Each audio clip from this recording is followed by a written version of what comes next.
Hey everybody, Jake here from Clinetimephotography, and welcome back to the channel and another episode of our Overland Hack series. In this episode, we're going to be talking all about awning lighting. Now, when it comes to awning lighting, there's a couple preferences. Some people like certain things. This is more kind of, when we're talking about this type of lighting, we're kind of really talking about camp lighting as opposed to like off-road lighting. And a lot of the variables are actually very much the same. So when we're talking about awning lighting, um, a lot of people think that or have different opinions of what where they want it. So some people like to have like just use their headlamps, and then that's going to be pretty much their camp lighting.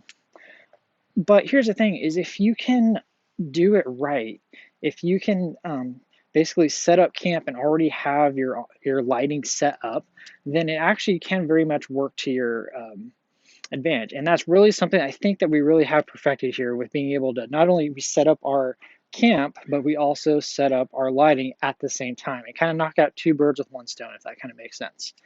So we're going to be kind of tying into that a little bit, which I actually prefer because I love headlamps. They work great. I use them for cooking occasionally, depending on what I'm doing. But it's really nice to be able to just set everything up, and then your lighting is already set up, and you're just good to go. So let's start talking about our overland hacks. So overland hack number one, and this kind of tied into just our off-road lighting, is location. Okay, so what do I mean about location? Well, let me kind of just explain it a little bit right here. So anybody that has a truck bed shell or shell camping or anything like that, I'm sure you guys are all very well aware, and this kind of applies to other styles of rigs and everything too, is your tailgate is really like your desk. It's your desk, it's your cutting area, it's your prep area, it's your working on stuff area. A lot of stuff definitely happens right here. So, a great location for lighting, right up here, right on our glass.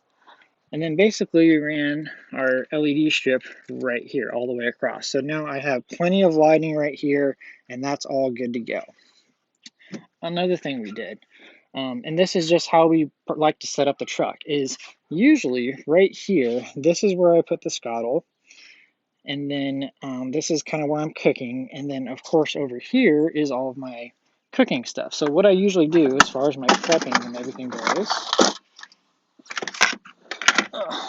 is I usually open this drawer up. Everything is in here. I have all my cooking stuff, utensils, seasonings, everything is right here. So then here is kind of where I do all my prepping. I'll be dicing up vegetables, I'll be prepping meat, I'll be doing everything I can right here. So it's a really good transition. I have all my stuff here, I have my prepping area here, and then I usually will have my little scuttle or anything else that I'm using for cooking right about here. So it's a nice, good transition. So we already knew that when we were putting up our lighting, we just needed to figure out how we were going to do it. Well, coincidentally, these trusses and supports for the OVS awning all go across right here. So this was obviously a very good location to start putting all of our lighting.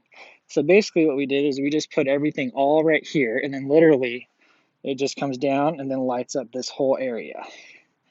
And then the other thing we did too is just kind of extended it. So our prepping area is usually right here, and then we'll usually set up a couple chairs right here, and then the lighting is just perfect for location. So when you're thinking about putting up your LED lighting, really think about location and really think about where you're going to need it and everything like that, because that's a huge factor when it comes to figuring out where you're going to want it.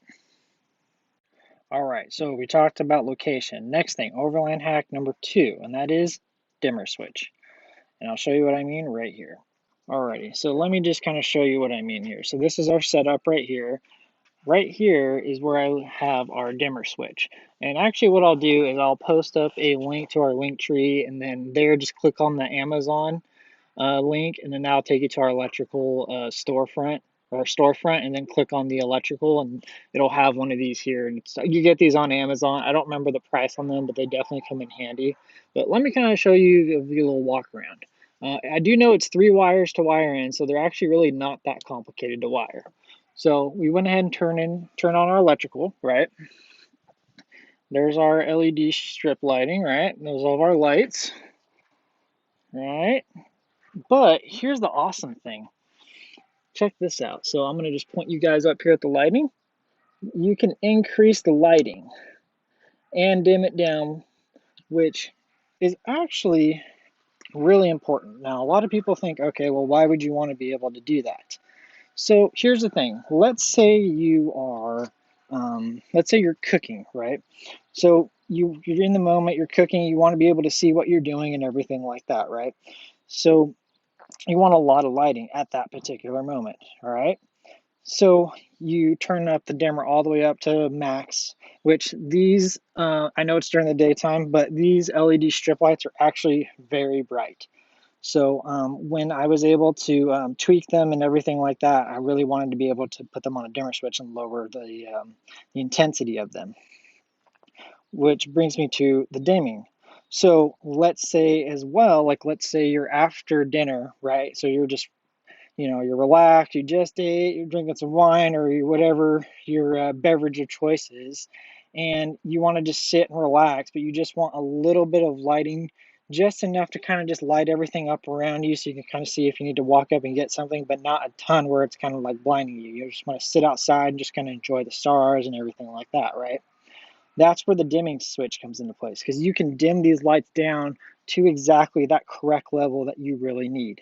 All right, so now we're going to talk about Overland hack number 3, and that is yellow lighting. So, why choose yellow lighting over your traditional white lighting and everything like that? So this is actually something that we're just kind of experimenting with, and something that I've kind of learned over the past couple of years is that supposedly with yellow LEDs, they apparently a little bit they offer a few advantages as opposed to your typical white lighting. Yellow is a little bit easier on your eyes, which is really nice.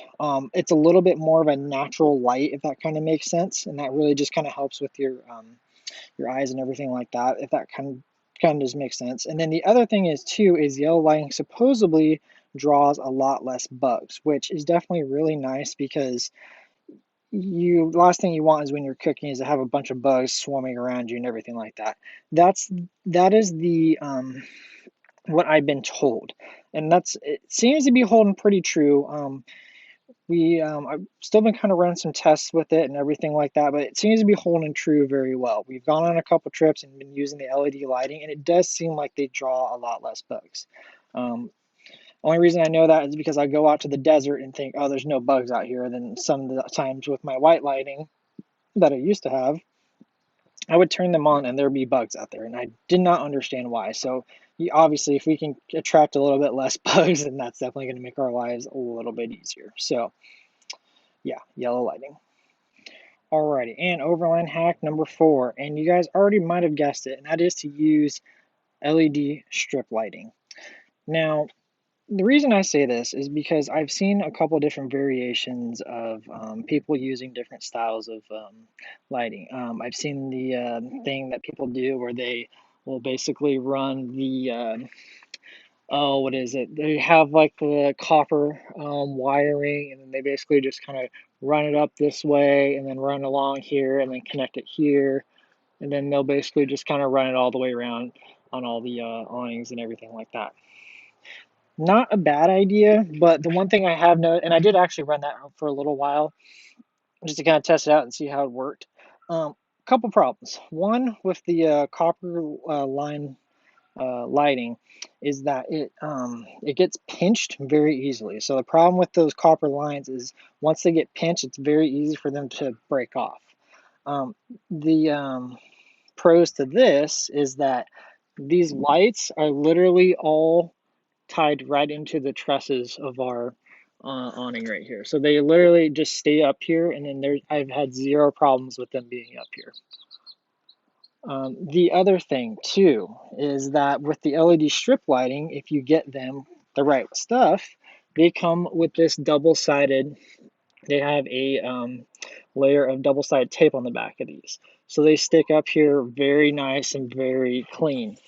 You basically just measure whatever your distance is from here, look online, and another thing I'll do is I'll include Again, go to our link tree, Amazon link, and then I'll put these up in the electrical storefront, and then you guys can kind of see whichever ones these were. And they worked out really good. Now, the one thing that you have to be careful about with these LED strip lightings is you're not going to have problems typically with them peeling right here. You're going to have problems with them peeling over here. What I mean is that eventually, see how this is kind of loose right here? I've had these on here for probably about a month. The problem is this wiring right here, if you let it kind of hang down, it will gradually start pulling this section of the LED lighting down. So a fix for that, and you can kind of see I did it on all these, is I basically took a zip tie and then zip tied up this end. So now that's no longer a problem. Basically just put a zip tie here, and that way it holds up this whole little section right here. I have not had a single problem with them falling down yet. And it seems to be working out really good. Alrighty, and Overland hack number 5, we are going to talk about wiring. So let's check this out and I'll show you what I mean. So the one thing that's actually really hard about doing these lights and everything like that is where to run the wiring. I kind of figured out the best way to wire these was really to just kind of have everything right here, which is kind of easy but also kind of complicated at the same time. So one thing that you need to make a note of is when you're opening and closing your awning like this, let me just grab a bracket here. You have to pay a lot of attention to our wiring and making sure that wherever your wires go, that they're not being pulled on.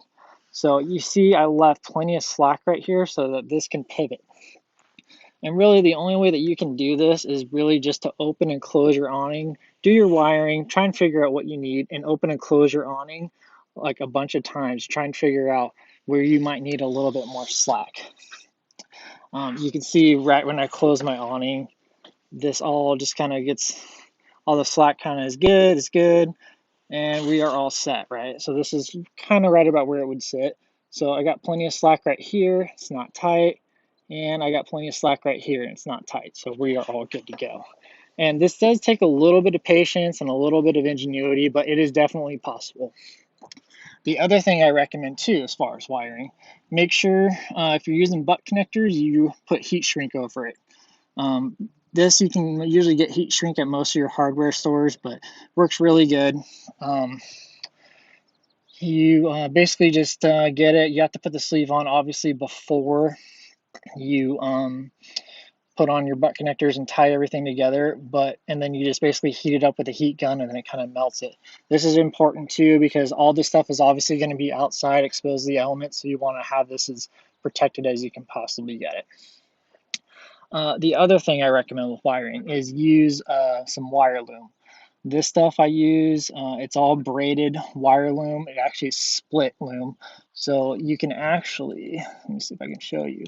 It's split down the middle right here. You can see that, so you can split it. So even if you already do your wiring and everything like that, you can basically just tie this stuff on, and then it's just super easy to do. And then as for how to wire everything, it's really just your own personal preference. What I ended up doing was there's a little pocket here behind where the Velcro, and I just basically ran it through here and then ran it along the shell, and then basically ran it all the way up to the front, brought it down, and then tied it into this switch right here. And then I also tied this LED strip lighting in there as well. And that offers a lot of cool little features because this way I kind of have everything on one switch that controls it, so I can control everything with one switch, which really makes it really nice and easy, which is the dimmer switch. And then it just really makes it nice and easy. So talking about some other stuff as far as wiring. As always, when you're wiring up anything electrical, make sure you're calculating your distances, your loads, and basically everything like that to make sure that you are using the correct diameter size of wiring and everything like that, depending on how long everything is. Do it right the first time. What I'll do is I'll put up the chart that I use for wiring and everything like that. You guys can see it here. Check this out. So this basically goes through all the different gauges of wiring based on how many amps you're using and everything like that. So just make sure you kind of follow this and kind of figure out exactly what type of draws you have and everything like that, and that you're using the correct um, gauge of wiring, and that you are putting in fuses and everything like that, because the last thing you want is to have anything drastic happen. Again, I am not a electrical uh, engineer or wiring guru or anything like that. I do not do this for a living, so make sure you are doing your homework and research and thinking about everything else. That's my little disclaimer for you. With that being said, that is pretty much everything you need to know for wiring on LED lights for your awning. Again, everybody's awnings might be a little bit different, so you might have to tweak this design and kind of fit it to your individual needs. Pricing, as far as this goes, the LED strips I think were the most expensive part. The wiring I already had. I think it was like maybe 60 or $80 or something like that for the LED strip lighting. And then I think the switches, they're a little expensive. I think they were like $30. So maybe into it, maybe by like $100 or something like that. But I use the crap out of it, and so far it's been incredible. We kind of talked about it earlier, the whole concept of basically I set up my awning and I have lighting as well at the same time. So that is just super nice. It makes it super easy to already have lighting and not have to set up a bunch of lights and, ground lights and stuff like that, or we have to be relying on headlamps and stuff like that all the time. So really nice, really super efficient. And the fact that the awning is super easy to set up, I don't even hesitate. Well, do I want to set the awning or not? Or yeah, God, it takes forever. I don't even hesitate. I usually set this up even when I don't need it, because that way we have lighting all the time. As always, if you guys have any questions or anything like that, please shoot me a message either on here or my Instagram at Clinetimephotography. Hopefully you guys are enjoying all the content and everything like that. And you guys take care. Later.